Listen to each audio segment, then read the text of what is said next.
شايلان الراية والغاية عندي أشرف غاية، متعني للزيارة بهمة، مشاية كربلاء مشاية، كم موكب للخدامة عامر، كم خادم بالمواكب حاضر، للخدمة لا تعب ليل نهار، وينادوا يا هلا يا الزاير، دمعاتي عالخد هاملة، من النجف مشاية أقصد كربلاء، موكب ينادي يا هلا، من النجف مشاية أقصد كربلاء، يبورة أشكى چشمام نم نم، رود و شم کول باری از غم، میبینم هر کیو این روزا داره آماده میشه کم کم، سختی راحت میشه تو این راه، منتظر مونده بودم چند ماه، راهی میشم با یک سربنده، لبیک یا ابا عبدالله،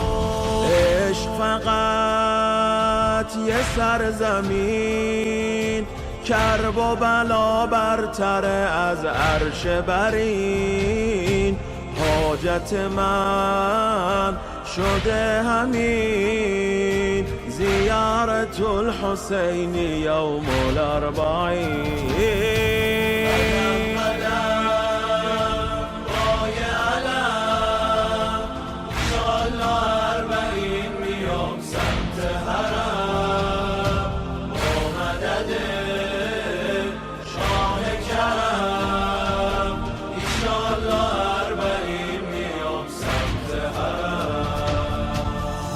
بدل حبك أنا بكل شي، كل عام 40 أمشي، ما أترك هالعهد لا والله، أمشي لك لو جنازة بنعشي، من ندخل حضرتك ويا الناس، أبكي لك أنا والطم على الراس، وبين الحرمين أمنيتي، أزحف من مرقدك للعباس، هذا العهد طول السنين، مشاية نقصد كربلاء بال40، وي فاطمة أم البنين، مشاية نقصد كربلاء بال40.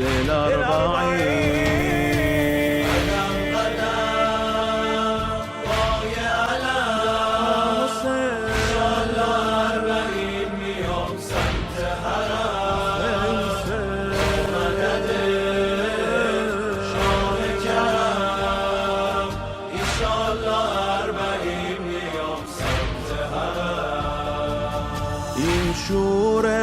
زائرات و عشق، اخلاص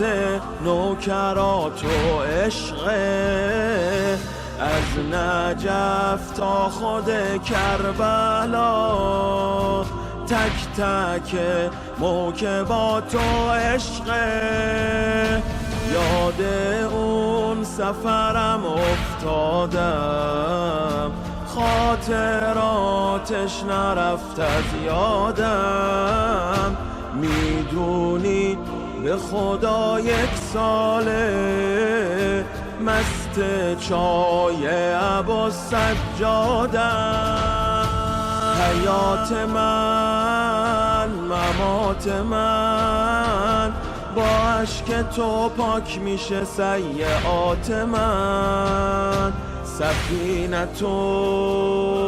نجات من تو دستای رقیت برات من. قدم قدم پای علم انشالله 40 میام سمت حرم.